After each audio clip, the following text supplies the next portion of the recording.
ਮਾਈਕਰੋਇਕਨੋਮਿਕਸ course code BECC 131 ਦਾ ਅੱਜ ਅਸੀਂ ਟੌਪਿਕ ਡਿਸਕਸ ਕਰਾਂਗੇ production with two variable inputs.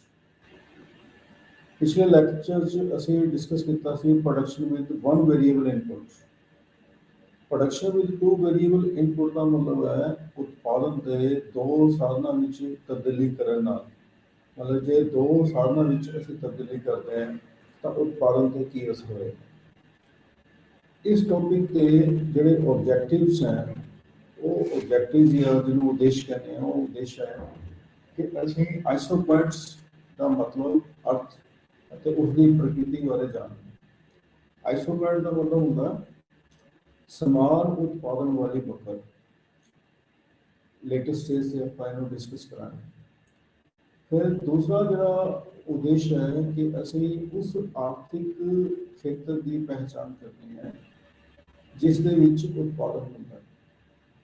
ਉਤਪਾਦਨ ਉਸ ਦੇ ਵਿੱਚ ਹੀ ਹੋਏਗਾ ਜੇ ਅਸੀਂ ਇਕਨੋਮਿਕਲੀ ਪ੍ਰੋਡਕਸ਼ਨ ਨੂੰ ਕਰਨਾ ਚਾਹੁੰਦੇ ਹਾਂ, ਆਰਥਿਕ ਤੌਰ 'ਤੇ ਕਰਨਾ ਚਾਹੁੰਦੇ ਹਾਂ। ਅਸੀਂ ਤੀਸਰਾ ਆਬਜੈਕਟਿਵ ਹੈ ਕਿ ਜੇ ਲਾਗਤ ਦਿੱਤੀ ਹੋਈ ਹੋਵੇ ਉਸ ਉਤਪਾਦਨ ਨੂੰ ਪਹਿਚਾਨਣਾ ਹੈ, ਉਸ ਪੱਧਰ ਨੂੰ ਪਹਿਚਾਨਣਾ ਹੈ ਜਿੱਥੇ ਉਤਪਾਦਨ ਜਿਹੜਾ ਹੈ ਵੱਧ ਤੋਂ ਵੱਧ ਹੋਏਗਾ। ਪੰਜਵਾਂ ਆਬਜੈਕਟਿਵ ਹੈ ਅਸੀਂ ਆਈਸੋਪੁਆਇੰਟ ਤੇ ਉਸ ਬਿੰਦੂ ਨੂੰ ਪਤਾ ਕਰਨਾ ਹੈ ਜਿੱਥੇ ਲਾਗਤ ਜਿਹੜੀ ਹੈ ਨਿਊਨਤਮ ਹੋਵੇ, ਮਿਨੀਮਮ ਕੋਸਟ। ਪੰਜਵਾਂ ਜਿਹੜਾ ਉਦੇਸ਼ ਹੈ ਕਿ ਅਸੀਂ ਇੱਕ ਇਸ਼ਤਮ ਵਿਸਤਾਰ ਜਿਹੜਾ ਰਸਤਾ ਹੈ ਉਹ ਲੱਭਣਾ ਹੈ, ਉਸਦੀ ਨੇਚਰ ਨੂੰ ਪਤਾ ਕਰਨਾ ਹੈ, ਨੇਚਰ ਦੀ ਵਿਆਖਿਆ ਕਰਨੀ ਹੈ ਅਲਪਕਾਲ 'ਚ ਵੀ ਅਤੇ ਦੀਰਘਕਾਲ 'ਚ। ਤਾਂ ਜੇ ਅਸੀਂ ਪ੍ਰੋਡਕਸ਼ਨ ਦੀ ਗੱਲ ਕਰੀਏ, ਪਿਛਲੇ ਲੈਕਚਰ 'ਚ ਵੀ ਅਸੀਂ ਕੀਤਾ ਸੀਗਾ ਕਿ ਟੈਕਨੀਕਲ ਰਿਲੇਸ਼ਨਸ਼ਿਪ ਜਿਹੜਾ ਇਨਪੁਟ ਅਤੇ ਆਊਟਪੁੱਟ 'ਚ ਉਸਨੂੰ ਅਸੀਂ ਕਹਿੰਦੇ ਹਾਂ ਪ੍ਰੋਡਕਸ਼ਨ ਫੰਕਸ਼ਨ।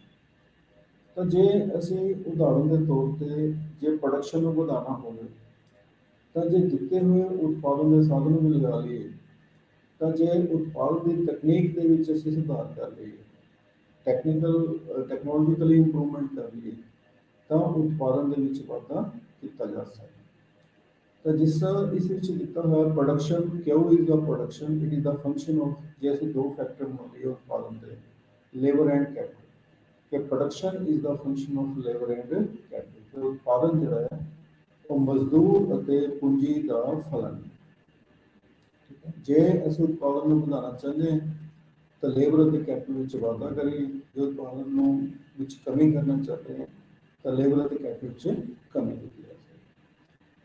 ਇੱਕ ਮਸ਼ਹੂਰ ਜਿਹੜਾ ਉਤਪਾਦਨ ਫਲਨ ਹੈ ਇਕਨੋਮਿਕਸ, ਕੋਵ-ਡੁਗਲਸ ਪ੍ਰੋਡਕਸ਼ਨ ਫੰਕਸ਼ਨ, ਉਸ ਦੇ ਮੁਤਾਬਕ Q is equal to A L ਦੀ ਪਾਵਰ ਅਲਫਾ K ਦੀ ਪਾਵਰ ਬੀਟਾ। L ਅਤੇ K ਲੇਬਰ ਅਤੇ ਕੈਪੀਟਲ ਇਨਪੁਟਸ ਨੂੰ ਸ਼ੋ ਕਰਦੇ हैं।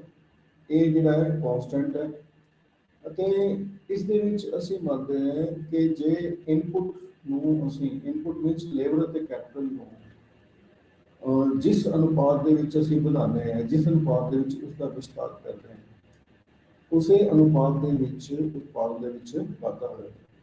ਇਸ ਨੂੰ ਅਸੀਂ ਲੀਨੀਅਰ ਹੋਮੋਜੀਨੀਅਸ ਪ੍ਰੋਡਕਸ਼ਨ ਫੰਕਸ਼ਨ ਮੰਨਦੇ ਹਾਂ। ਮਤਲਬ ਕਿ ਲੀਨੀਅਰ ਬੜੇ ਇੱਕ ਸਿੱਧੀ ਰੇਖਾ, ਹੋਮੋਜੀਨੀਅਸ ਸਮਾਨ, ਮਤਲਬ ਕਿ ਜਿਸ ਅਨੁਪਾਤ ਦੇ ਵਿੱਚ, ਇਸ ਦਾ ਮਤਲਬ ਜਿਸ ਅਨੁਪਾਤ ਦੇ ਵਿੱਚ ਅਸੀਂ ਇਨਪੁਟ ਲੇਬਰ ਅਤੇ ਕੈਪੀਟਲ ਵਿੱਚ ਵਾਧਾ ਕਰਾਂਗੇ ਉਸੇ ਅਨੁਪਾਤ ਦੇ ਵਿੱਚ ਉਤਪਾਦ ਵਿੱਚ ਵਾਧਾ ਹੋਵੇਗਾ। ਜਿਹੜਾ ਬੀਟਾ ਹੈ this is equal to 1 minus alpha.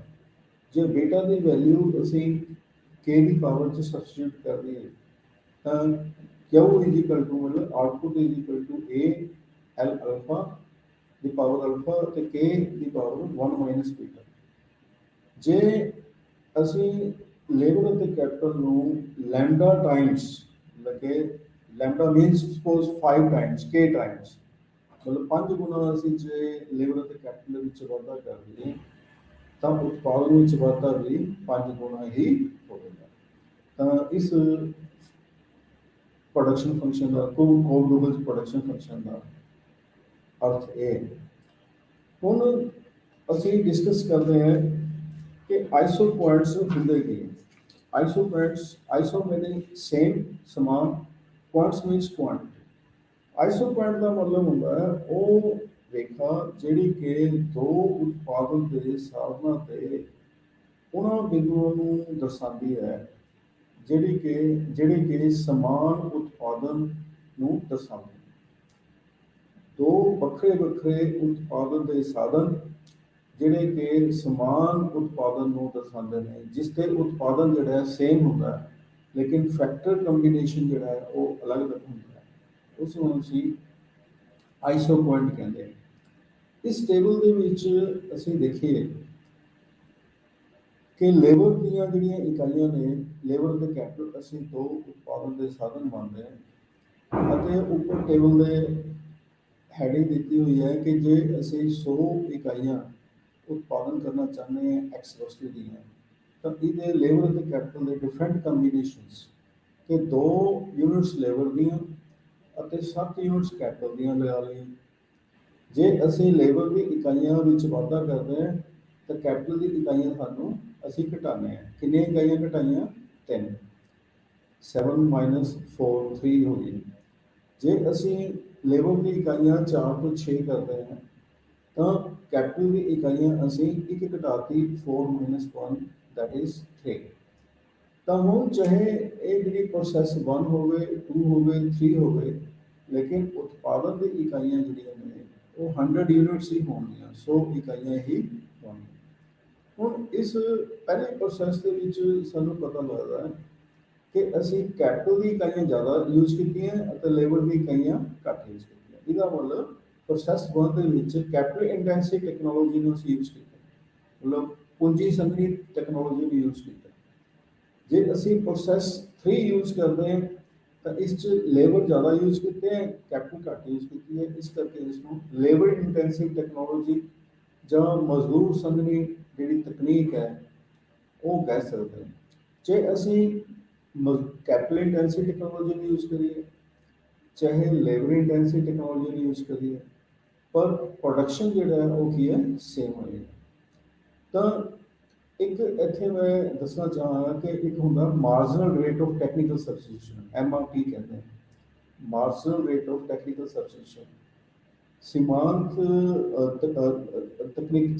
ਤਕਨੀਕੀ ਪ੍ਰਤੀਸਥਾਪਨ ਦੀ ਦਰ ਕਿ ਲੇਬਰ ਦੀ ਇੱਕ ਇਕਾਈ ਵਿੱਚ ਵਾਧਾ ਕਰਨ ਦੇ ਬਦਲੇ ਕੈਪੀਟਲ ਦੀਆਂ ਕਿੰਨੀਆਂ ਇਕਾਈਆਂ ਉਤਪਾਦਕ ਛੱਡਣ ਨੂੰ ਤਿਆਰ ਹੁੰਦਾ ਤਾਂ ਉਸ ਨੂੰ ਅਸੀਂ ਕਹਿੰਦੇ ਹਾਂ marginal rate of technical substitution ਤਾਂ ਹੁਣ ਇਸ ਡਾਇਗਰਾਮ 'ਚ ਅਸੀਂ ਦੇਖਦੇ ਹਾਂ ਕਿ ABC A ਕੀ ਹੈ ਫਸਟ ਪ੍ਰੋਸੈਸ ਹੈ B ਕੀ ਹੈ ਸੈਕੰਡ ਪ੍ਰੋਸੈਸ ਹੈ ਅਤੇ C ਕੀ ਹੈ ਥਰਡ ਪ੍ਰੋਸੈਸ ਹੈ ਜੇ ਅਸੀਂ A ਪ੍ਰੋਸੈਸ ਨੂੰ ਯੂਜ਼ ਕਰੀਏ ਚਾਹੇ B ਪ੍ਰੋਸੈਸ ਨੂੰ ਯੂਜ਼ ਕਰੀਏ ਚਾਹੇ C ਪ੍ਰੋਸੈਸ ਨੂੰ ਯੂਜ਼ ਕਰੀਏ ਤਾਂ ਜਿਹੜੀ ਉਤਪਾਦਨ ਜਿਹੜਾ ਹੈ ਉਹ 100 ਯੂਨਿਟਸ ਦਾ ਹੀ ਹੋਏਗਾ ਤਾਂ ਇਹ ਕਰਵ ਸ਼ੋ ਕਰਦੀ ਹੈ ਕਿ ਅਸੀਂ ਕੈਪੀਟਲ ਅਤੇ ਲੇਬਰ ਦੇ ਡਿਫਰੈਂਟ ਕੰਬੀਨੇਸ਼ਨ ਡਿਫਰੈਂਟ ਜੋੜੇ ਅਲੱਗ-ਅਲੱਗ ਜੋੜੇ ਲਏ ਨੇ ਜਿਹੜੇ ਕਿ 100 ਇਕਾਈਆਂ ਦਾ ਉਤਪਾਦਨ ਕਰਦੇ ਨੇ ਉਹ ਕੈਪੀਟਲ ਜ਼ਿਆਦਾ ਯੂਜ਼ ਕਰਦੀ ਹੈ ਜਾਂ ਲੇਬਰ ਜ਼ਿਆਦਾ ਯੂਜ਼ ਕਰਦੀ ਹੈ ਇਹ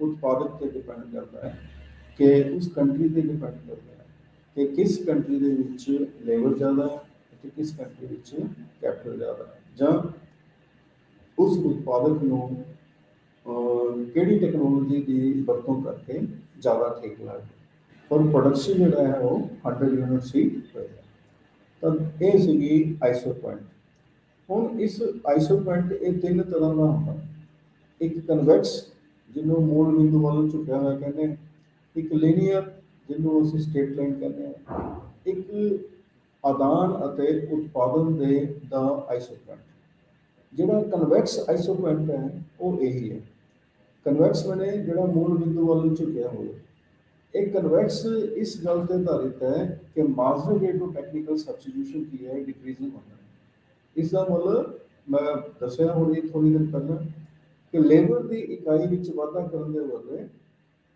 ਅਸੀਂ ਕੈਪੀਟਲ ਦੀਆਂ ਘੱਟ ਤੋਂ ਘੱਟ ਇਕਾਈਆਂ ਛੱਡਣ ਨੂੰ ਤਿਆਰ ਹੋਣਾ ਜਾਂ ਸਿੰਪਲ ਸ਼ਬਦਾਂ ਵਿੱਚ ਅਸੀਂ ਕਹਿ ਸਕਦੇ ਹਾਂ ਕਿ ਇੱਕ ਉਤਪਾਦਨ ਸਾਧਨ ਦੀ ਇਕਾਈ ਵਿੱਚ ਜਦੋਂ ਅਸੀਂ ਵਾਧਾ ਕਰਦੇ ਹਾਂ और दूजे उत्पादन के साधन की इकाई ਵਿੱਚ ਅਸੀਂ ਘਾਟਾ ਕਮੀ ਕਰਨੀ ਤਾਂ ਉਸ ਹਾਲਤ ਦੇ ਵਿੱਚ ਜਿਹੜਾ ਆਈਸੋ ਪੁਆਇੰਟ ਹੈ ਉਹ convex to the point of origin ਹੁੰਦਾ ਮਤਲਬ ਮੂਲ ਬਿੰਦੂ ਵੱਲ ਨੂੰ ਝੁਕਿਆ ਹੋਇਆ ਹੁੰਦਾ ਜੇ ਆਈਸੋ ਪੁਆਇੰਟ ਲੀਨੀਅਰ ਹੋਵੇ और जिस तरह इस दिता हुआ है एक स्ट्रेट लाइन है इस स्ट्रेट लाइन ਦੇ ਵਿੱਚ ਤਾਂ ਹੋਏਗਾ ਜੇ ਲੇਬਰ ਜਿਸ ਦਰ ਦੇ ਨਾਲ ਅਸੀਂ ਲੇਬਰ ਵਿੱਚ ਵਾਧਾ ਕਰਦੇ ਹਾਂ ਉਸੇ ਦਰ ਦੇ ਨਾਲ ਅਸੀਂ ਕੈਪੀਟਲ ਦੇ ਵਿੱਚ ਕੀ ਕਰਦੇ ਹਾਂ ਕਮੀ ਕਰਦੇ ਹਾਂ ਤਾਂ ਜਦੋਂ ਪਰਫੈਕਟ ਸਬਸਟੀਟਿਊਟਸ ਹੋਣ ਮਤਲਬ ਕਿ ਇੱਕ ਲੇਬਰ ਦੇ ਵੱਲੇ ਇੱਕ ਕੈਪੀਟਲ ਘਟਾਉਣ ਦੇ ਵੱਲੇ ਇੱਕ ਲੇਬਰ ਅਸੀਂ ਲਗਾ ਦਈਏ ਇੱਕ ਕੈਪੀਟਲ ਜੇ ਵਧਾਉਂਦੇ ਤਾਂ ਲੇਬਰ ਅਸੀਂ ਕੀ ਹੈ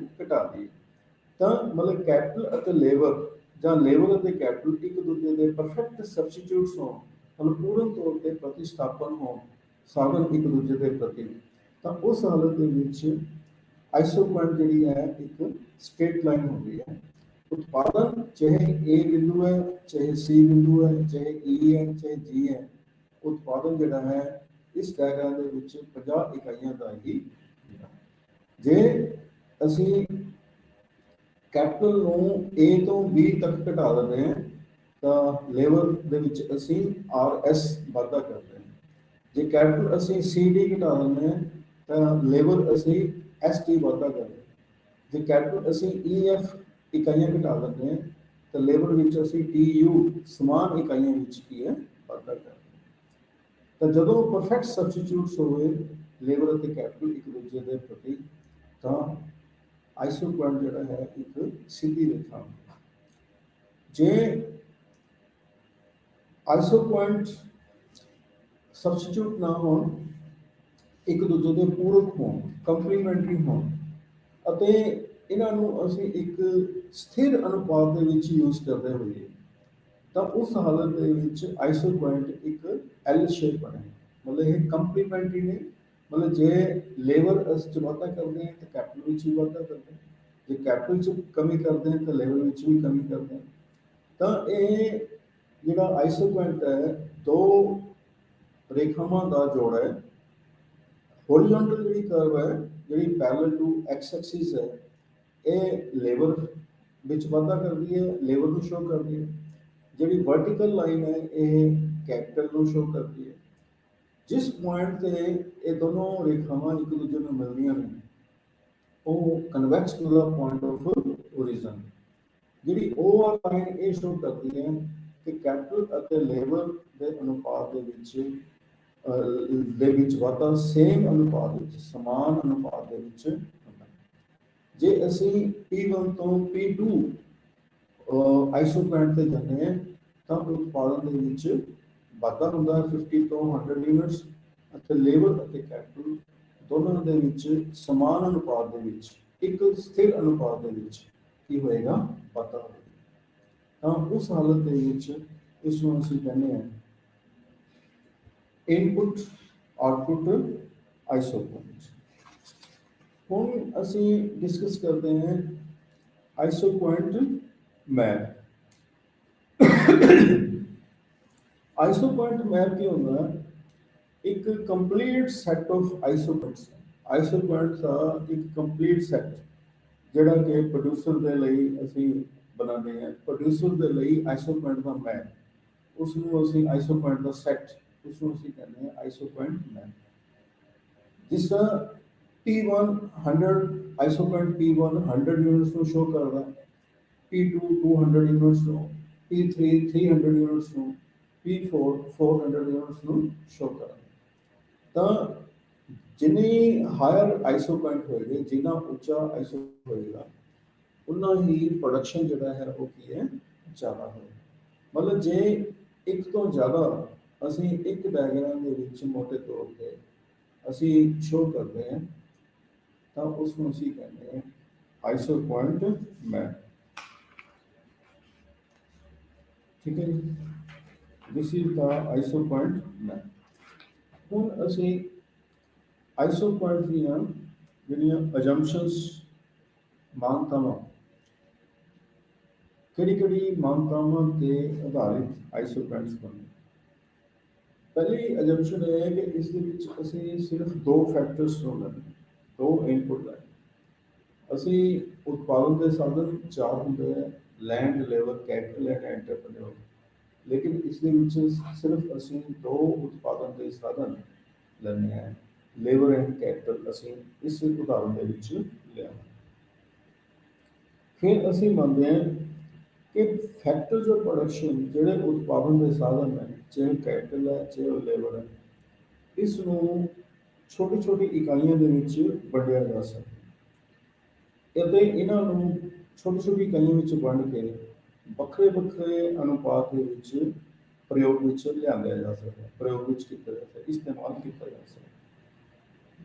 ਤੀਸਰੀ ਅਜੰਪਸ਼ਨ ਇਹ ਹੈ ਕਿ ਜਿਹੜੀ ਪ੍ਰੋਡਕਸ਼ਨ ਦੀ ਜਿਹੜੀ ਉਤਪਾਦਨ ਦੀ ਟੈਕਨੀਕਲ ਕੰਡੀਸ਼ਨ ਹੈ ਉਹ ਸਥਿਰ ਰਹਿੰਦੀ, ਮਤਲਬ ਕਿ ਜਿਹੜੀ ਟੈਕਨੋਲੋਜੀ ਹੈ, ਜਿਸ ਤਕਨੀਕ ਦੇ ਨਾਲ ਅਸੀਂ ਉਤਪਾਦਨ ਕਰਦੇ ਹਾਂ ਉਸ ਦੇ ਵਿੱਚ ਕੋਈ ਤਬਦੀਲੀ ਨਹੀਂ ਹੁੰਦੀ।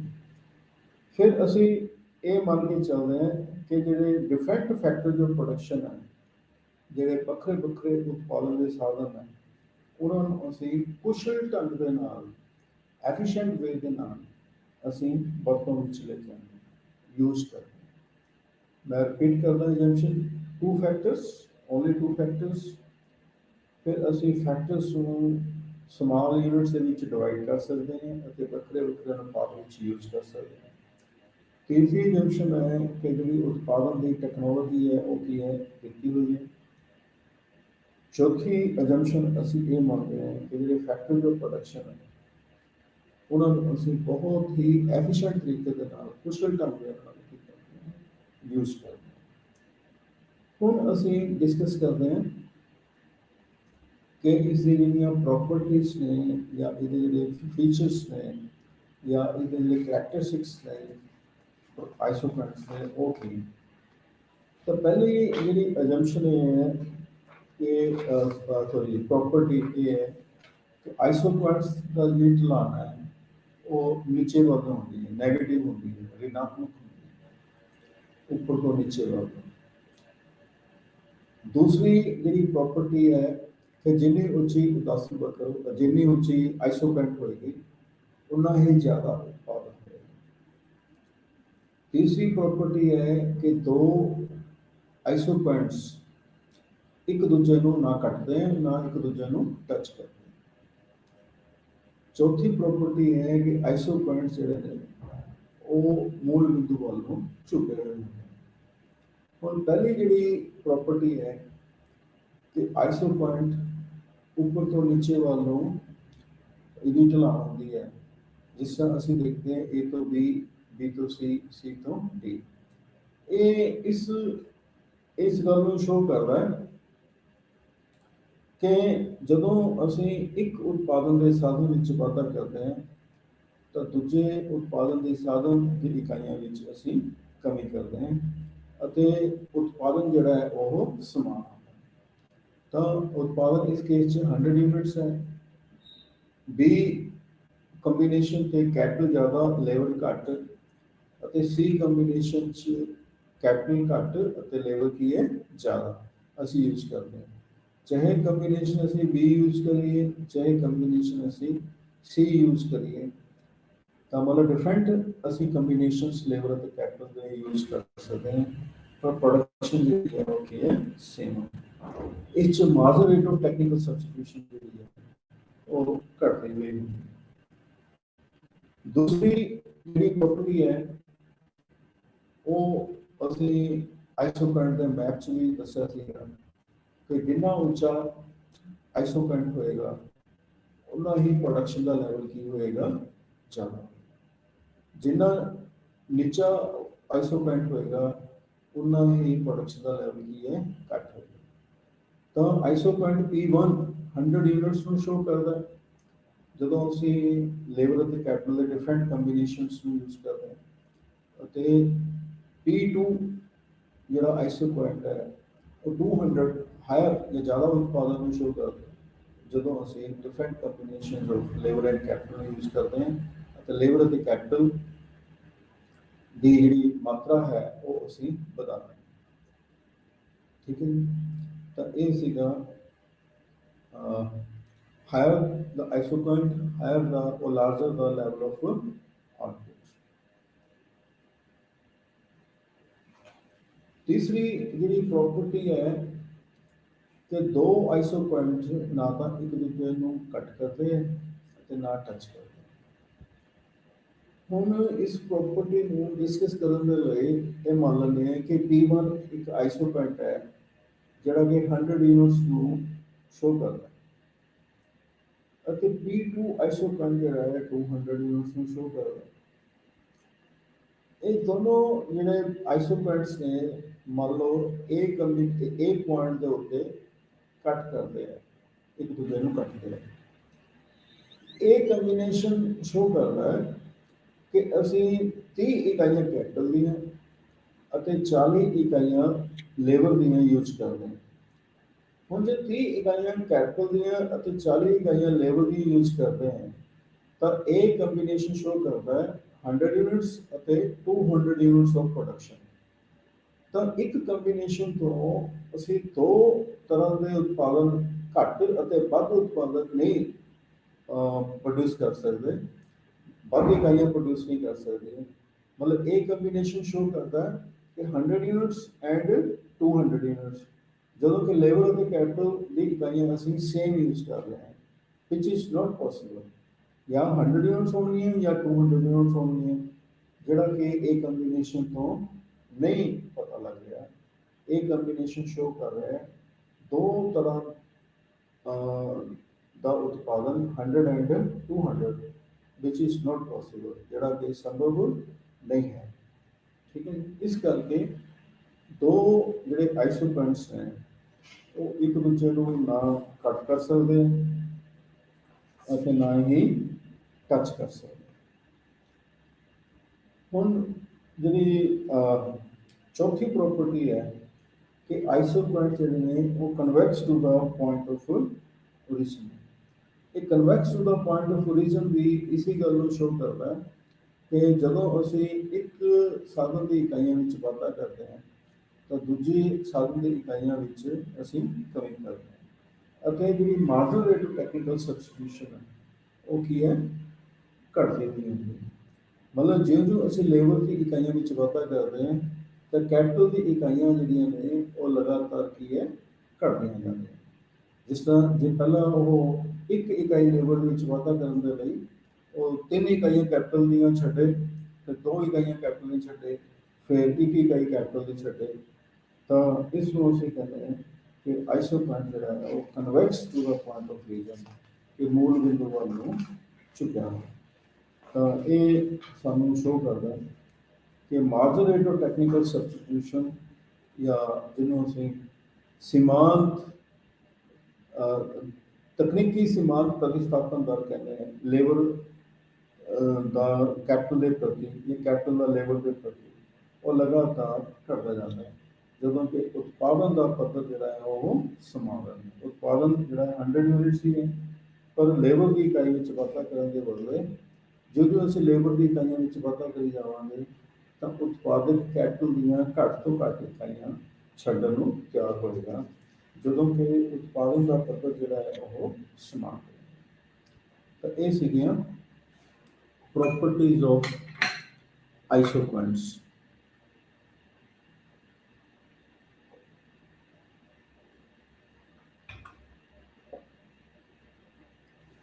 ਹੁਣ ਅਸੀਂ ਡਿਸਕਸ ਕਰਦੇ ਹਾਂ economic region of production and ridge lines.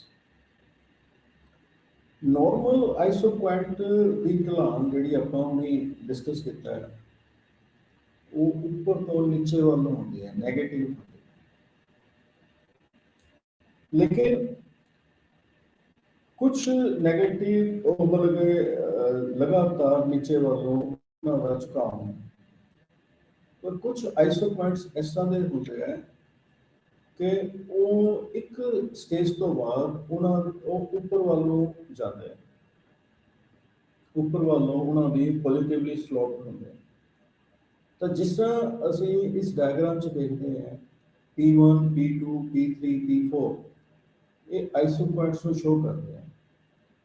ਤਾਂ ਆਈਸੋ ਪੁਆਇੰਟਸ ਨੂੰ ਜਿਹੜੇ ਸ਼ੋ ਕਰ ਰਹੇ ਹੈ ਜਿੱਥੋਂ OK ਅਤੇ OL ਪਾਸ ਕਰ ਰਹੀ ਹੈ ਕਰਵਸ, ਜਿਨ੍ਹਾਂ ਨੂੰ ਅਸੀਂ ਡਾਇਗਰਾਮ ਦੇ ਵਿੱਚ low ridge line and upper ridge line show ਕੀਤਾ ਹੋਇਆ ਹੈ। ਤਾਂ ਇਸ ਤੋਂ ਉੱਪਰ ਅਪਰ ਰਿਜ ਲਾਈਨ ਤੋਂ ਉੱਪਰ ਅਤੇ ਲੋ ਰਿਜ ਲਾਈਨ ਤੋਂ ਨਿਚਲੇ ਪਾਸੇ ਜਿਹੜੀ ਆਈਸੋ ਪੁਆਇੰਟ ਹੈ ਇਹਨਾਂ ਦੀ ਢਲਾਨ ਜਿਹੜੀ ਹੈ ਪੋਜ਼ਿਟਿਵਲੀ ਸਲੋਪ ਹੈ, ਉੱਪਰ ਵੱਲ ਨੂੰ ਨੀਚੇ ਵੱਲ ਨੂੰ, ਅਤੇ ਅਪਰ ਰਿਜ ਲਾਈਨ ਅਤੇ ਲੋ ਰਿਜ ਲਾਈਨ ਦੇ ਵਿਚਕਾਰ ਜਿਹੜਾ ਆਈਸੋ ਪੁਆਇੰਟ ਦਾ ਪੋਰਸ਼ਨ ਹੈ, ਆਈਸੋ ਪੁਆਇੰਟ ਦਾ ਜਿਹੜਾ ਹਿੱਸਾ ਹੈ ਉਹ ਨੈਗੇਟਿਵਲੀ ਸਲੋਪ ਹੈ, ਉਹਨਾਂ ਦੀ ਢਲਾਨ ਜਿਹੜੀ ਹੈ ਉਹ ਨੀਚੇ ਵੱਲ। ਜਦੋਂ ਅਸੀਂ ਅਪਵਰਡ ਸਲੋਪਿੰਗ ਜਿਹੜਾ ਪੋਰਸ਼ਨ ਹੈ, ਅਪਵਰਡ ਸਲੋਪਿੰਗ ਮਤਲਬ ਉੱਪਰ ਵੱਲ ਨੂੰ ਜਿਹਨਾਂ ਦੀ ਢਲਾਨ ਹੁੰਦੀ ਹੈ ਆਈਸੋ ਪੁਆਇੰਟ ਦੀ, ਉਹ ਅਪਵਰਡ ਸਲੋਪਿੰਗ ਪੋਰਸ਼ਨ ਨੂੰ ਅਸੀਂ ਆਪਸ ਵਿੱਚ ਮਿਲਾਈਏ, ਮਤਲਬ ਉੱਪਰਲੇ ਪਾਸੇ ਅਪਰ ਰਿਜ ਲਾਈਨ ਹੋ ਗਈ ਅਤੇ ਹੇਠਲੇ ਪਾਸੇ ਕੀ ਹੋ ਗਿਆ, ਲੋਅਰ ਰਿਜ ਲਾਈਨ ਹੋ ਗਿਆ।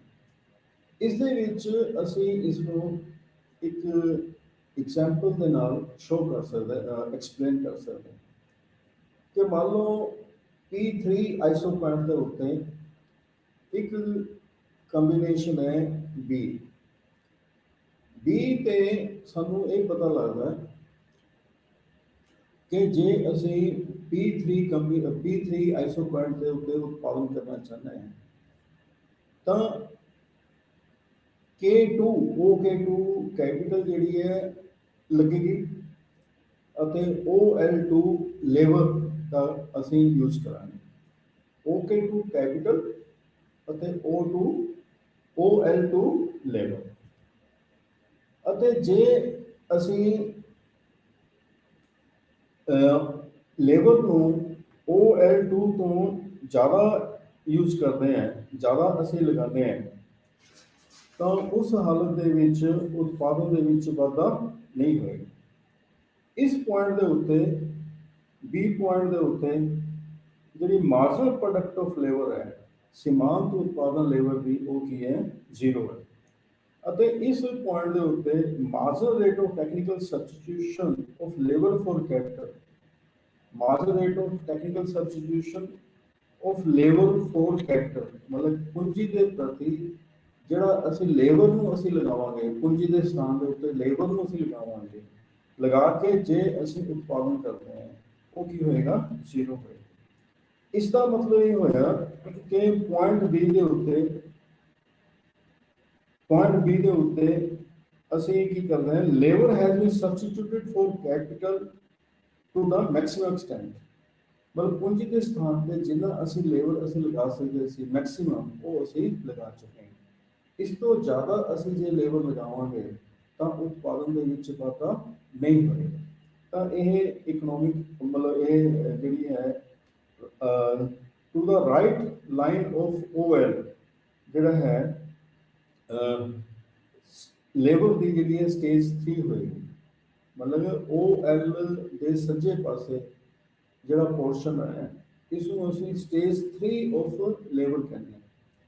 ਇसी ਤਰ੍ਹਾਂ ਮਤਲਬ ਕਿ OK2 ਲੇਬਰ ਕੈਪੀਟਲ ਅਤੇ OL2 ਲੇਬਰ ਅਸੀਂ B ਪੁਆਇੰਟ ਤੇ ਯੂਜ਼ ਕਰਦੇ ਹਾਂ। ਇੱਥੇ ਮਾਰਜਨਲ ਪ੍ਰੋਡਕਟਿਵਿਟੀ ਆਫ ਲੇਬਰ ਕੀ ਹੈ, 0 ਹੈ, ਅਤੇ ਪੂੰਜੀ ਦੇ ਸਥਾਨ ਤੇ ਜਿਹੜੇ ਲੇਬਰ ਅਸੀਂ ਸਬਸਟੀਟਿਊਟ ਕਰਦੇ ਹਾਂ ਉਹ ਕੀ ਹੈ, ਮੈਕਸਿਮਮ ਨੇ। ਜੇ ਇਸ ਤੋਂ ਜ਼ਿਆਦਾ ਅਸੀਂ ਲੇਬਰ ਲਗਾਉਂਦੇ ਹਾਂ ਤਾਂ ਉਹ ਇਕਨੋਮਿਕਲੀ ਵਾਇਬਲ ਨਹੀਂ ਹੋਏਗਾ, ਤਾਂ ਕਿਉਂਕਿ ਅਸੀਂ ਲੇਬਰ ਨੂੰ ਜਿੰਨਾ ਮੈਕਸਿਮਮ ਯੂਜ਼ ਕਰ ਸਕਦੇ ਸੀ ਇੱਕ ਕੈਪੀਟਲ ਦੇ ਪ੍ਰਤੀ, ਜਾਂ ਕੈਪੀਟਲ ਜੋ ਸਾਡੇ ਕੋਲ OK2 ਕੈਪੀਟਲ ਹੈ ਉਹ ਅਸੀਂ ਕਰ ਚੁੱਕੇ ਹਾਂ। ਉਸ ਤੋਂ ਵੱਧ ਜੇ ਅਸੀਂ ਲੇਬਰ ਯੂਜ਼ ਕਰਦੇ ਹਾਂ ਤਾਂ ਉਤਪਾਦਨ ਦੇ ਵਿੱਚ ਵਾਧਾ ਨਹੀਂ ਹੋਏਗਾ। ਇਸ ਨੂੰ ਅਸੀਂ OL2 ਤੋਂ ਬਾਹਰ ਵਾਲਾ ਜਿਹੜਾ ਪੋਰਸ਼ਨ ਹੈ ਇਸ ਨੂੰ ਅਸੀਂ ਲੇਬਰ ਦੀ ਤੀਸਰੀ ਸਟੇਜ ਕਹਿੰਦੇ ਹਾਂ, ਸਟੇਜ 3। ਇਸੇ ਤਰ੍ਹਾਂ ਇਹ ਬਿੰਦੂ ਦੇ ਉੱਤੇ ਅਸੀਂ OK1 ਕੈਪੀਟਲ ਅਤੇ OL1 ਲੇਬਰ ਕਹਿੰਦੇ ਹਾਂ। ਇਹ ਬਿੰਦੂ ਤੇ ਲੇਬਰ OL1 ਲੇਬਰ ਅਸੀਂ ਯੂਜ਼ ਕਰਦੇ ਹਾਂ। ਤਾਂ ਚਾਹੇ ਅਸੀਂ A ਬਿੰਦੂ ਯੂਜ਼ ਕਰੀਏ, A ਕੰਬੀਨੇਸ਼ਨ ਯੂਜ਼ ਕਰੀਏ, ਚਾਹੇ ਅਸੀਂ B ਕੰਬੀਨੇਸ਼ਨ ਯੂਜ਼ ਕਰੀਏ, ਪ੍ਰੋਡਕਸ਼ਨ ਦਾ ਲੈਵਲ ਕੀ ਹੈ, ਸੇਮ ਹੈ। ਲੇਕਿਨ ਇਹ ਬਿੰਦੂ ਦੇ ਉੱਤੇ ਮਾਰਜਨਲ ਪ੍ਰੋਡਕਟਿਵਿਟੀ ਆਫ ਕੈਪੀਟਲ ਜਿਹੜੀ ਹੈ ਉਹ ਕੀ ਹੈ, 0 ਹੈ। ਅਤੇ ਇਸ ਦੇ ਵਿੱਚ ਮਜ਼ਦੂਰਾਂ ਦੇ ਪ੍ਰਤੀ ਜੋ ਕੈਪੀਟਲ ਦੀ ਸਬਸਟੀਟਿਊਸ਼ਨ ਹੈ, margin rate of capital for labour, that is zero। ਜੇ ਇਸ ਤੋਂ ਜ਼ਿਆਦਾ ਅਸੀਂ ਕੈਪੀਟਲ ਯੂਜ਼ ਕਰਦੇ ਹਾਂ ਤਾਂ ਉਤਪਾਦਨ ਦੇ ਵਿੱਚ ਵਾਧਾ ਨਹੀਂ ਹੋਏਗਾ। ਤਾਂ ਓਕੇ 1 ਤੋਂ ਬਾਅਦ ਓਕੇ 1 ਤੋਂ ਜ਼ਿਆਦਾ ਜੇ ਅਸੀਂ ਕੈਪੀਟਲ ਨੂੰ ਯੂਜ਼ ਕਰਦੇ ਹਾਂ ਤਾਂ ਉਸ ਤੋਂ ਬਾਹਰ ਦਾ ਜਿਹੜਾ ਪੋਰਸ਼ਨ ਹੈ ਜਾਂ ਓਕੇ ਕਰਕ ਤੋਂ ਬਾਹਰ ਅਪਰ ਰਿਜ ਲਾਈਨ ਤੋਂ ਬਾਹਰ ਦਾ ਜਿਹੜਾ ਏਰੀਆ ਹੈ, that is the stage 3 for the capital। ਤਾਂ ਓਕੇ ਅਤੇ OL ਜਿਹੜੀ ਕਿ ਅਪਵਰਡ ਸਲੋਪਿੰਗ ਪੋਰਸ਼ਨ ਆਫ ਆਈਸੋਕਰੰਟਸ ਨੂੰ ਸ਼ੋ ਕਰ ਰਹੀ ਹੈ, ਟੱਚ ਕਰ ਰਹੀ ਹੈ, ਇਸ ਦੇ ਵਿਚਕਾਰ ਜਿਹੜਾ ਵੀ ਏਰੀਆ ਹੈ ਇਸ ਨੂੰ ਅਸੀਂ ਇਕਨੋਮਿਕ ਰੀਜਨ ਆਫ ਪ੍ਰੋਡਕਸ਼ਨ ਕਹਿੰਦੇ ਹਾਂ। ਇਸ ਨੂੰ ਅਸੀਂ ਉਤਪਾਦਨ ਦਾ ਆਰਥਿਕ ਖੇਤਰ ਕਹਿੰਦੇ ਹਾਂ। ਇਸ ਖੇਤਰ ਦੇ ਵਿਚਕਾਰ ਉਤਪਾਦਕ ਜਿਹੜਾ ਹੈ ਲੇਬਰ ਅਤੇ ਕੈਪੀਟਲ ਦੇ ਡਿਫਰੈਂਟ ਕੰਬੀਨੇਸ਼ਨਸ ਨੂੰ ਉਹ ਲੈ ਕੇ ਉਤਪਾਦਨ ਕਰ ਸਕਦਾ ਹੈ, ਚਾਹੇ ਉਹ P1 ਤੇ, ਚਾਹੇ P2 ਤੇ, P3 ਤੇ ਜਾਂ P4 ਤੇ। ਤਾਂ ਨੈਚੁਰਲੀ ਜਿੰਨਾ ਉਤਪਾਦਨ ਦਾ P1 ਤੋਂ P2, P2 ਤੋਂ P3 ਤੇ P3 ਤੋਂ P4 ਤੇ ਜਾਂਦਾ ਹੈ, ਉਹਨਾਂ ਹੀ ਸਾਨੂੰ ਲੇਬਰ ਅਤੇ ਕੈਪੀਟਲ ਦੇ ਕੰਬੀਨੇਸ਼ਨਸ ਜ਼ਿਆਦਾ ਯੂਜ਼ ਕਰਨੇ ਪੈਣੇ ਨੇ, ਹਾਇਰ ਲੈਵਲ ਆਫ ਕੰਬੀਨੇਸ਼ਨ ਸਾਨੂੰ ਯੂਜ਼ ਕਰਨਾ ਹੈ। ਤਾਂ ਇਹ ਸੀਗਾ ਰਿਚ ਲਾਈਨ। ਤਾਂ ਰਿਚ ਲਾਈਨ ਦੀ ਡੈਫੀਨੇਸ਼ਨ ਕੀ ਹੋਗੀ? ਤਾਂ ਜਿਹੜੇ ਵੀ ਅਪਵਰਡ ਸਲੋਪਿੰਗ ਪੋਰਸ਼ਨ ਆਫ ਆਈਸੋਕਰੰਟਸ ਹੈ ਉਹਨਾਂ ਬਿੰਦੂਆਂ ਨੂੰ ਆਪਸ ਚ ਮਿਲਾਉਣ ਨਾਲ ਜਿਹੜੀ ਰੇਖਾ ਬਣਦੀ ਹੈ ਉਸ ਨੂੰ ਅਸੀਂ ਰਿਚ ਲਾਈਨ ਕਹਿੰਦੇ ਹਾਂ। ਠੀਕ ਹੈ ਜੀ। ਤਾਂ ਉਤਪਾਦਕ ਕਿਸ ਸਟੇਜ ਦੇ ਵਿੱਚ ਪ੍ਰੋਡਕਸ਼ਨ ਕਰੇਗਾ ਇਹ ਆਪਾਂ ਡਿਸਕਸ ਕਰ ਚੁੱਕੇ ਹਾਂ, that is the stage 2। stage 2 means that is the portion between upper ridge line and lower ridge line। ਉੱਪਰਲੀ ਰਿਜ ਲਾਈਨ ਅਤੇ ਲੋਅਰ ਰਿਜ ਲਾਈਨ ਦੇ ਵਿਚਕਾਰ ਜਿਹੜਾ ਏਰੀਆ ਹੈ ਉਸ ਦੇ ਵਿੱਚ ਉਤਪਾਦਕ ਜਿਹੜਾ ਹੈ ਉਤਪਾਦਨ ਕਰੇਗਾ।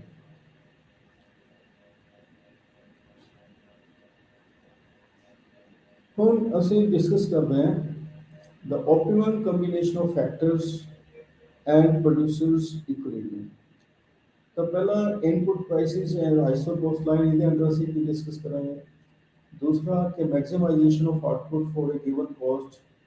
फिर ਅਸੀਂ ਇੱਕ ਨਿਸ਼ਚਿਤ ਉਤਪਾਦਨ ਤੇ ਤਾਂ ਲਾਗਤ ਨੂੰ ਕਿਵੇਂ ਅਸੀਂ ਨਿਯੰਤਰਣ ਕਰ ਸਕਦੇ। ਤਾਂ ਪਹਿਲਾਂ ਅਸੀਂ ਡਿਸਕਸ ਕਰਦੇ ਹਾਂ ਕਿ ਇਨਪੁਟ ਪ੍ਰਾइसेस ਜਾਂ ਆਈਸੋ ਕੋਸਟ ਲਾਈਨ। ਤਾਂ ਆਈਸੋ ਕੋਸਟ ਲਾਈਨ ਕੀ ਹੁੰਦੀ ਹੈ? ਇਹ ਦੋ ਉਤਪਾਦਨ ਦੇ ਸਾਧਨਾਂ ਦੇ ਉਹਨਾਂ ਜੋੜਿਆਂ ਨੂੰ ਦਰਸਾਉਂਦੀ ਹੈ। ਉਹ ਰੇਖਾ ਜਿਹੜੀ ਕਿ ਦੋ ਉਤਪਾਦਨ ਦੇ ਸਾਧਨਾਂ ਦੇ ਅਜਿਹੇ ਜੋੜੇ ਨੂੰ ਦਰਸਾਵੇ ਜਿਸ ਨੂੰ ਇੱਕ ਨਿਸ਼ਚਿਤ ਐਕਸਪੈਂਡੀਚਰ ਦੇ ਨਾਲ, ਨਿਸ਼ਚਿਤ ਲਾਗਤ ਦੇ ਨਾਲ ਅਸੀਂ ਖਰੀਦ ਸਕਦੇ। ਅਸੀਂ ਮੀਨਸ ਜਿਹੜਾ ਪ੍ਰੋਡਿਊਸਰ ਹੈ ਉਹ ਖਰੀਦ ਸਕਦਾ। ਤਾਂ ਜਿਹੜੀ K1L1 ਆਈਸੋ ਕੋਸਟ ਲਾਈਨ ਹੈ ਇਹ ਇਸ ਗੱਲ ਨੂੰ ਸ਼ੋ ਕਰਦੀ ਹੈ ਕਿ ਅਸੀਂ ਚਾਹੇ ਕੈਪੀਟਲ ਅਤੇ ਲੇਬਰ ਦੇ ਕੋਈ ਵੀ ਕੰਬੀਨੇਸ਼ਨ ਲੈ ਲਈਏ, ਚਾਹੇ ਕੈਪੀਟਲ ਜ਼ਿਆਦਾ ਲੈ ਲਈਏ ਤੇ ਅਸੀਂ ਲੇਬਰ ਜ਼ਿਆਦਾ ਲੈ ਲਈਏ, ਪਰ 500 ਰੁਪਏ ਹੀ ਖਰਚਾ। ਉਹ K1 ਸ਼ੋ ਕਰਦਾ ਹੈ ਕਿ ਅਸੀਂ ਸਿਰਫ ਮੈਕਸਿਮਮ ਅਸੀਂ OK1 ਕੈਪੀਟਲ ਯੂਜ਼ ਕਰ ਸਕਦੇ ਹਾਂ ਜਾਂ ਅਸੀਂ ਮੈਕਸਿਮਮ OL1 ਲੇਬਰ ਯੂਜ਼ ਕਰ ਸਕਦੇ ਹਾਂ ਜਾਂ ਅਸੀਂ ਕੈਪੀਟਲ ਅਤੇ ਲੇਬਰ ਦੇ ਡਿਫਰੈਂਟ ਕੰਬੀਨੇਸ਼ਨਸ ਯੂਜ਼ ਕਰ ਸਕਦੇ ਹਾਂ। ਪਰ ਕੋਸਟ ਜਿਹੜੀ ਹੈ, ਪ੍ਰੋਡਕਸ਼ਨ ਕੋਸਟ ਜਿਹੜੀ ਆ ਉਹ 500 ਰੁਪਏ ਹੈ। ਤਾਂ ਇसी ਤਰ੍ਹਾਂ ਜੇ ਅਸੀਂ ਕੋਸਟ ਜ਼ਿਆਦਾ ਕਰ ਦਿੰਦੇ ਹਾਂ, ਮਤਲਬ ਅਸੀਂ ਖਰਚਾ ਜ਼ਿਆਦਾ ਕਰਦੇ ਹਾਂ, ਐਕਸਪੈਂਡੀਚਰ ਜ਼ਿਆਦਾ ਕਰਦੇ ਹਾਂ, ਤਾਂ ਇਹ ਆਈਸੋ ਕੋਸਟ ਲਾਈਨ ਜਿਹੜੀ ਹੈ ਉੱਪਰ ਨੂੰ ਚਲੀ ਜਾਏਗੀ, ਅਪਵਰਡ ਸ਼ਿਫਟ ਹੋ ਜਾਏਗੀ। ਤਾਂ K2L2 ਜ਼ਿਆਦਾ ਲੇਬਰ ਅਤੇ ਜ਼ਿਆਦਾ ਕੈਪੀਟਲ ਨੂੰ ਸ਼ੋ ਕਰਦਾ ਹੈ ਅਤੇ ਜਿਹੜਾ 1500 ਹੈ, 1500 ਰੁਪਏ ਜਿਹੜਾ ਹੈ ਉਹ ਕੈਪੀਟਲ ਅਤੇ ਲੇਬਰ ਦੀ ਮਾਤਰਾ ਨੂੰ ਹੋਰ ਸ਼ੋ ਕਰਦਾ, ਜ਼ਿਆਦਾ ਸ਼ੋ ਕਰਦਾ। ਲੇਕਿਨ ਇਹ ਜਿਹੜੀਆਂ ਆਈਸੋ ਕੋਸਟ ਲਾਈਨਸ ਨੇ ਉਹ ਇੱਕ ਦੂਜੇ ਦੇ ਪੈਰਲਲ ਨੇ, ਤਾਂ ਪੈਰਲਲ ਸਮਾਨਾਂਤਰ ਨੇ। ਤਾਂ ਜਿਹੜੀ ਇਸ ਦੀ ਆਈਸੋ ਕੋਸਟ ਲਾਈਨ ਦੀ ਜਿਹੜੀ ਰੇਸ਼ੋ ਹੈ, ਜਿਹੜਾ ਅਨੁਪਾਤ ਹੈ, ਇਸ ਦੇ ਵਿੱਚ ਲੇਬਰ ਦੀ ਪ੍ਰਾਈਸ ਅਤੇ ਕੈਪੀਟਲ ਦੀ ਪ੍ਰਾਈਸ ਦੀ ਰੇਸ਼ੋ ਨੂੰ ਸ਼ੋ ਕਰਦਾ। ਲੇਬਰ ਦੀ ਪ੍ਰਾਈਸ ਕੀ ਹੈ? ਵੇਜਿਸ, ਅਤੇ ਕੈਪੀਟਲ ਦੀ ਪ੍ਰਾਈਸ ਕੀ ਹੈ, ਰੇਟ ਆਫ ਇੰਟਰਸਟ। ਤਾਂ W ਅਪੋਨ R ਮਤਲਬ ਮਜ਼ਦੂਰੀ ਅਤੇ ਵਿਆਜ ਦੀ ਦਰ ਦਾ ਜਿਹੜਾ ਅਨੁਪਾਤ ਹੈ ਇਹ ਇਸ ਦੀ ਰੇਸ਼ੋ ਨੂੰ ਸ਼ੋ ਕਰਦਾ ਹੈ। ਇਸ ਦੇ ਮਜ਼ਦੂਰੀ ਅਤੇ ਜਿਹੜੀ ਵਿਆਜ ਦੀ ਦਰ ਹੈ ਇਸ ਦੀ ਜਿਹੜੀ ਢਲਾਣ ਹੈ, ਇਸ ਦੀ ਜਿਹੜੀ ਸਲੋਪ ਹੈ ਉਸ ਨੂੰ ਦਰਸਾਉਂਦਾ। ਠੀਕ ਹੈ ਜੀ। ਤਾਂ ਹੁਣ ਅਸੀਂ ਡਿਸਕਸ ਕਰਦੇ ਹਾਂ maximisation of output for a given cost. ਹੁਣ ਇਸ ਡਾਇਗਰਾਮ ਦੇ ਵਿੱਚ ਅਸੀਂ ਦੇਖਦੇ ਹਾਂ ਕਿ KL iso cost line, P1 iso point curve ਹੈ, P2 iso point higher iso point ਹੈ ਅਤੇ P3 ਹੋਰ ਹਾਇਰ ਆਈਸੋ ਪੁਆਇੰਟ ਹੈ। P1 curve iso cost line ਨੂੰ T ਅਤੇ R ਬਿੰਦੂ ਤੇ ਕੱਟ ਰਹੀ ਹੈ। ਇਹਦਾ ਮਤਲਬ T ਅਤੇ R ਤੇ ਜਿਹੜੀ ਕੋਸਟ ਆਫ ਪ੍ਰੋਡਕਸ਼ਨ ਹੈ ਉਹ ਕੀ ਹੈ, ਸੇਮ ਹੁੰਦੀ ਹੈ, ਲੇਕਿਨ ਉਤਪਾਦਨ ਜਿਹੜਾ ਹੈ ਉਹ ਘੱਟ ਹੁੰਦਾ ਹੈ। ਇਸ ਜਿਹੜਾ ਕੰਬੀਨੇਸ਼ਨ ਹੈ ਇਸ ਬਿੰਦੂ ਦੇ ਉੱਤੇ ਉਤਪਾਦਨ P1 ਦੇ ਨਾਲੋਂ ਜ਼ਿਆਦਾ ਹੁੰਦਾ ਹੈ ਕਿਉਂਕਿ ਇਹ ਹਾਇਰ ਆਈਸੋ ਪੁਆਇੰਟ ਹੈ, ਲੇਕਿਨ ਉਤਪਾਦਨ ਦੀ ਲਾਗਤ ਜਿਹੜੀ ਹੈ ਉਹ ਸੇਮ। ਇਸ ਬਿੰਦੂ ਦੇ ਉੱਤੇ ਅਸੀਂ ਕੈਪੀਟਲ ਦੀਆਂ OK2 ਅਤੇ ਲੇਬਰ ਦੀਆਂ OL2 ਇਕਾਈਆਂ ਨੂੰ ਯੂਜ਼ ਕਰਦੇ ਹਾਂ ਅਤੇ ਇਸ ਕੋਸਟ ਦੇ ਉੱਤੇ, ਇਸ ਲਾਗਤ ਦੇ ਉੱਤੇ ਜਿਹੜਾ ਉਤਪਾਦਨ ਹੈ ਉਹ ਕੀ ਹੋਏਗਾ, ਮੈਕਸਿਮਮ ਹੋਏਗਾ। ਮੈਕਸਿਮਮ ਹੋਏਗਾ ਕਿ ਲਾਗਤ ਜਿਹੜੀ ਹੈ ਉਹ TR ਅਤੇ S ਦੇ ਸੇਮ ਹੈ, ਲੇਕਿਨ ਜਿਹੜਾ ਪ੍ਰੋਡਕਸ਼ਨ ਹੈ ਉਹ ਇਸ ਬਿੰਦੂ ਤੇ ਮੈਕਸਿਮਮ ਹੈ ਗਿਵਨ ਸਰਕਮਸਟੈਂਸਿਸ ਦੇ ਵਿੱਚ, ਦਿੱਤੀ ਹੋਈ ਹਾਲਤਾਂ ਦੇ ਵਿੱਚ।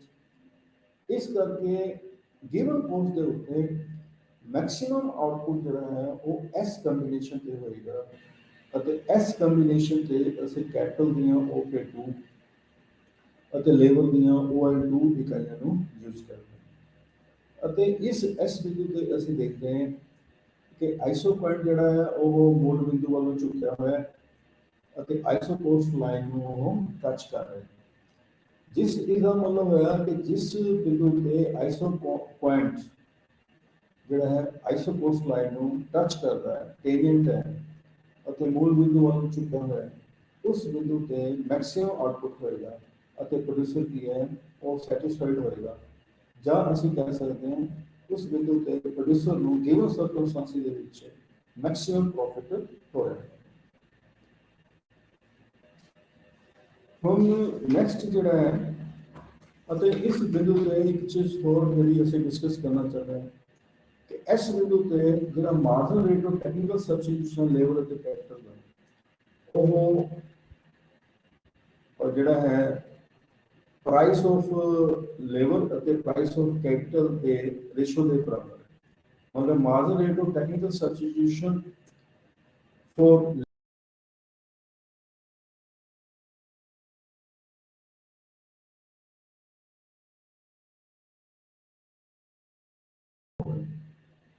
ਤਾਂ ਹੁਣ ਅਸੀਂ ਇਸ ਡਾਇਗਰਾਮ ਨੂੰ ਜੇ ਅਸੀਂ ਮਾਈਨਿਊਟਲੀ ਦੇਖਦੇ ਹਾਂ K1 L1 K2 L2 K3 L3 iso cost lines ਅਤੇ production iso point curve P K2 L2 ਨੂੰ ਇਹ ਬਿੰਦੂ ਤੇ ਟੱਚ ਕਰ ਰਹੀ ਹੈ ਅਤੇ K3 L3 ਨੂੰ F ਅਤੇ G ਬਿੰਦੂ ਤੇ ਕੱਟ ਰਹੀ ਹੈ। F ਅਤੇ G ਬਿੰਦੂ ਤੇ ਪ੍ਰੋਡਕਸ਼ਨ ਸੇਮ ਹੈ, E ਬਿੰਦੂ ਤੇ ਵੀ ਪ੍ਰੋਡਕਸ਼ਨ ਸੇਮ ਹੈ, ਪਰ ਕਿਉਂਕਿ ਸੇਮ ਆਈਸੋ ਪੁਆਇੰਟ ਤੇ E F ਅਤੇ G ਸੇਮ ਆਈਸੋ ਪੁਆਇੰਟ ਤੇ ਹੈ, ਸੇਮ ਆਈਸੋ ਪੁਆਇੰਟ ਦਾ ਮਤਲਬ ਹੋ ਗਿਆ ਕਿ ਤਿੰਨਾਂ ਕੰਬੀਨੇਸ਼ਨ ਤੇ ਪ੍ਰੋਡਕਸ਼ਨ ਦਾ ਲੈਵਲ ਜਿਹੜਾ ਹੈ ਉਹ ਸੇਮ ਹੈ, ਉਤਪਾਦਨ ਦਾ ਪੱਧਰ ਕੀ ਹੈ ਸੇਮ ਹੈ, परंतु F ਅਤੇ G ਕੰਬੀਨੇਸ਼ਨ ਤੇ ਉਤਪਾਦਨ ਦੀ ਲਾਗਤ ਕੀ ਹੈ ਜ਼ਿਆਦਾ। क्यों ज्यादा? क्योंकि K3 L3 iso cost line K2 L2 ਦੇ ਨਾਲੋਂ ऊपर है।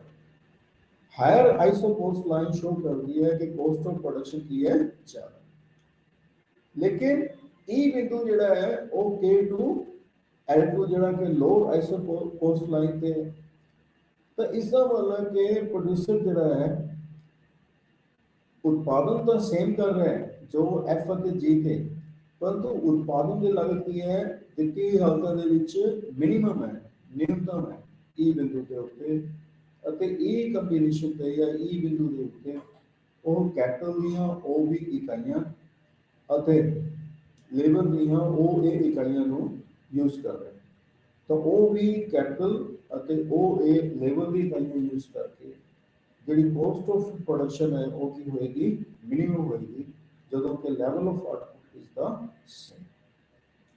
ਤਾਂ ਇਸ ਦੇ ਵਿੱਚ ਜਿਹੜਾ E ਇੰਡੀਕੇਟ ਕਰਦਾ ਹੈ ਕਿ ਪ੍ਰੋਡਿਊਸਰ ਜਿਹੜਾ ਹੈ ਉਹ ਇਸ ਹਾਲਤ ਦੇ ਵਿੱਚ ਇਕੁਇਲਿਬਰੀਅਮ ਦੀ ਹਾਲਤ ਵਿੱਚ ਹੋਏਗਾ, ਸੰਤੁਲਨ ਦੀ ਹਾਲਤ ਵਿੱਚ ਹੋਏਗਾ। ਕਿਉਂ ਹੋਏਗਾ?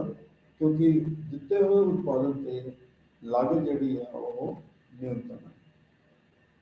ਜੇ ਲਾਗਤ ਨਿਊਨਤਮ ਹੈ ਤਾਂ ਨੈਚੁਰਲੀ ਜਿਹੜਾ ਪ੍ਰੋਫਿਟ ਹੈ ਉਹ ਕੀ ਹੋਏਗਾ, ਮੈਕਸਿਮਮ ਹੈ।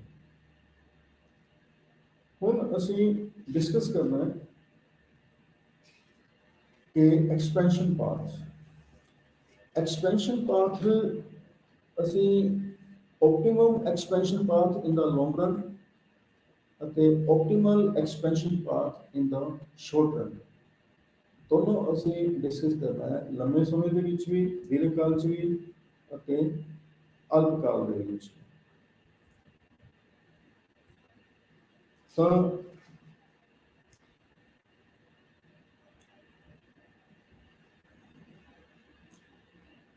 ਇਹ ਸਾਨੂੰ ਪਤਾ ਹੈ ਕਿ ਇੱਕ ਫਰਮ ਦਾ ਜਿਹੜਾ ਉਦੇਸ਼ ਹੈ ਆਬਜੈਕਟਿਵ ਹੈ ਜਾਂ ਜਿਹੜਾ ਗੋਲ ਹੈ ਉਹ ਹੁੰਦਾ ਪ੍ਰੋਫਿਟ ਨੂੰ ਮੈਕਸਿਮਾਈਜ਼ ਕਰਨਾ, ਲਾਭ ਨੂੰ ਵੱਧ ਤੋਂ ਵੱਧ ਕਰਨਾ।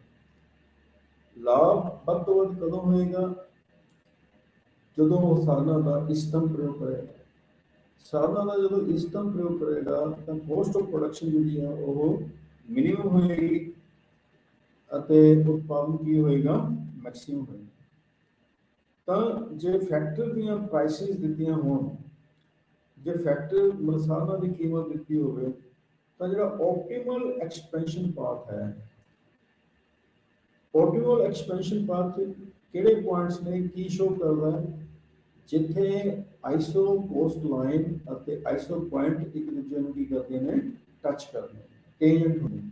ਜਿੱਥੇ ਆਈਸੋ ਪੁਆਇੰਟ ਆਈਸੋ ਕੋਸਟ ਲਾਈਨ ਨੂੰ मतलब कि सम उत्पादन वक्र, सम लागत वक्र ਨੂੰ ਜਿਨ੍ਹਾਂ ਬਿੰਦੂਆਂ ਤੇ ਟੱਚ ਕਰਦਾ ਹੈ ਜਾਂ ਟੇਂਜੈਂਟ ਹੁੰਦਾ ਹੈ, ਜੇ ਉਹਨਾਂ ਬਿੰਦੂਆਂ ਨੂੰ ਅਸੀਂ ਆਪਸ ਵਿੱਚ ਮਿਲਾ ਕੇ ਇੱਕ ਰੇਖਾ ਬਣਾਉਂਦੇ, ਇੱਕ ਕਰਵ ਬਣਾਉਂਦੇ, ਤਾਂ ਉਹ ਜਿਹੜੀ ਕਰਵ ਹੈ ਆਪਟੀਮਲ ਐਕਸਪੈਂਸ਼ਨ ਪਾਥ ਨੂੰ ਕੀ ਹੈ, ਸ਼ੋ ਕਰੇਗੀ।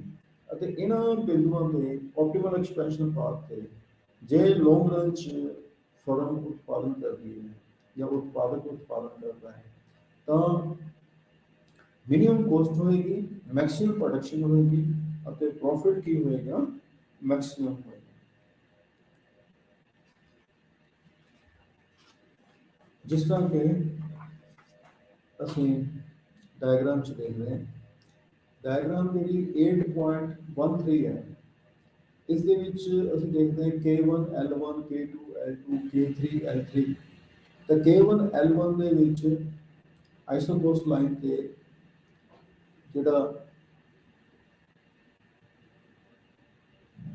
P1 ਆਈਸੋ ਪੁਆਇੰਟ ਕਰਵ ਹੈ, ਇਹ ਬਿੰਦੂ ਤੇ ਟੱਚ ਕਰ ਰਿਹਾ, ਤਾਂ ਇਹ ਇੱਕ ਇਕੁਇਲਿਬਰੀਅਮ ਦਾ ਪੁਆਇੰਟ ਹੋ ਗਿਆ, ਪ੍ਰੋਡਿਊਸਰ ਦਾ ਇਕੁਇਲਿਬਰੀਅਮ ਦਾ ਪੁਆਇੰਟ ਹੋ ਗਿਆ।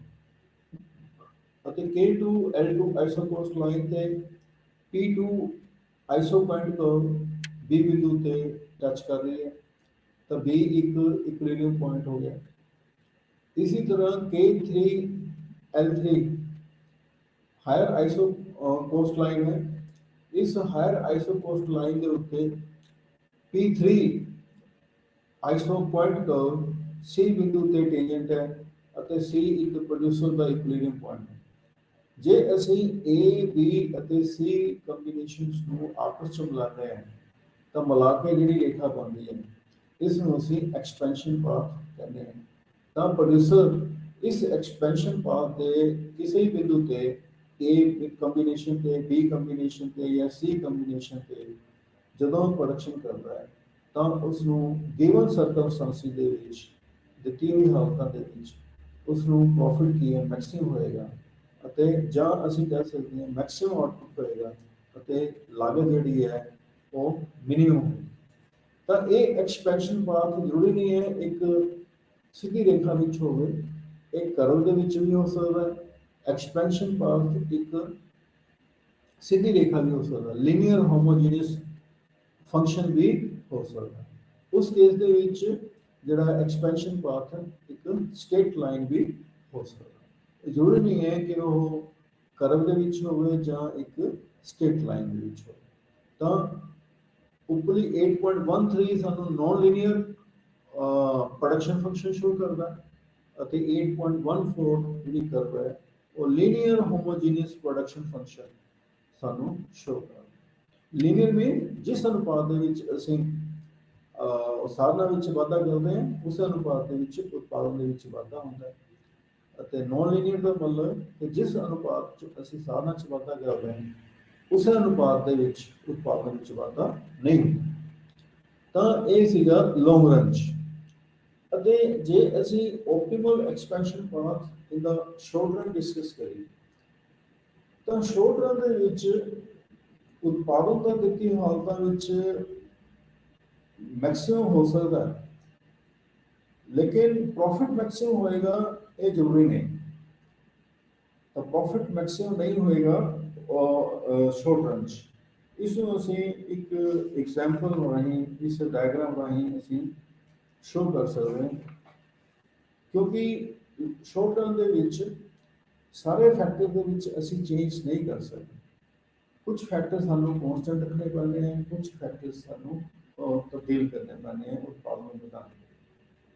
ਤਾਂ ਇਸ ਡਾਇਗਰਾਮ 'ਚ ਅਸੀਂ ਮੰਨ ਕੇ ਚੱਲਦੇ ਹਾਂ ਕਿ ਮੰਨ ਲਓ ਜਿਹੜੀ ਕੈਪੀਟਲ ਹੈ ਉਹ ਕੀ ਹੈ, ਕੌਨਸਟੈਂਟ ਹੈ, ਉਹ ਇਹ ਅਮਾਊਂਟ ਆਫ ਕੈਪੀਟਲ ਅਸੀਂ ਲਗਾ, ਅਤੇ P1 ਆਈਸੋ ਪੁਆਇੰਟ ਜਿਹੜਾ ਹੈ K1 L1 ਆਈਸੋ ਕੋਸਟ ਲਾਈਨ ਨੂੰ E ਬਿੰਦੂ ਤੇ ਟੱਚ ਕਰ ਰਿਹਾ ਹੈ ਅਤੇ E ਇੱਕ ਇਕੁਇਲੀਬਰੀਅਮ ਦਾ ਪੁਆਇੰਟ ਹੈ।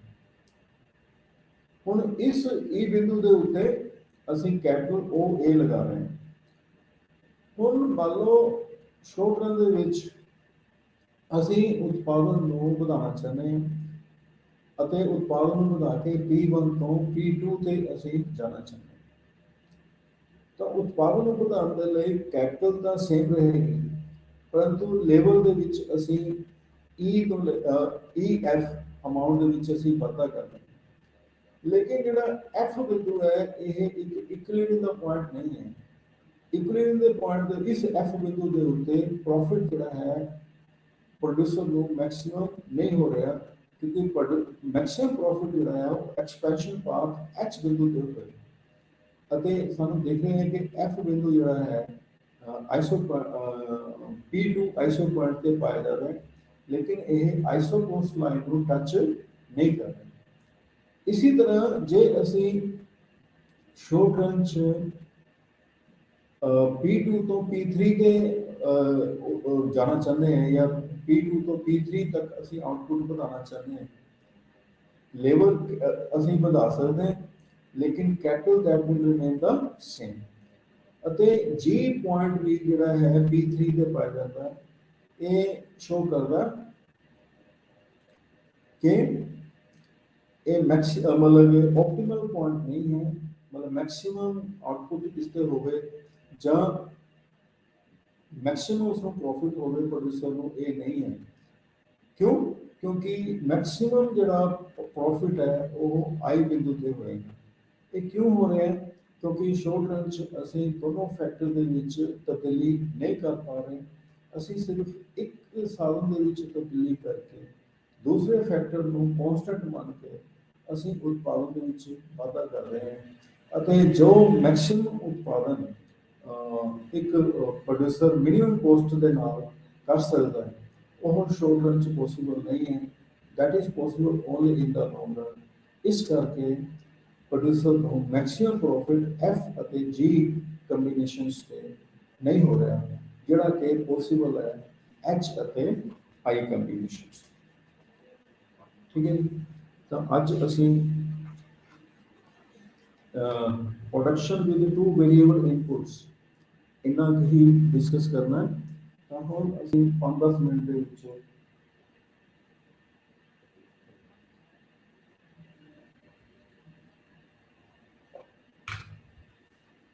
ਜੋ ਕੀਤਾ ਹੈ ਉਸ ਨੂੰ ਸਮਅਪ ਕਰਨਾ। ਤਾਂ ਅਸੀਂ ਅੱਜ ਸਭ ਤੋਂ ਪਹਿਲਾਂ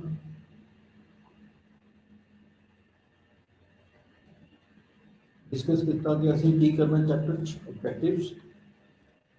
फिर असीं किया कि production is the function of various inputs, cooperative production function, linear homogeneous production function की गल की कि जिस अनुपात के विच असीं इनपुट च चेंज करते हैं उस अनुपात के विच आउटपुट च चेंज होंदी है।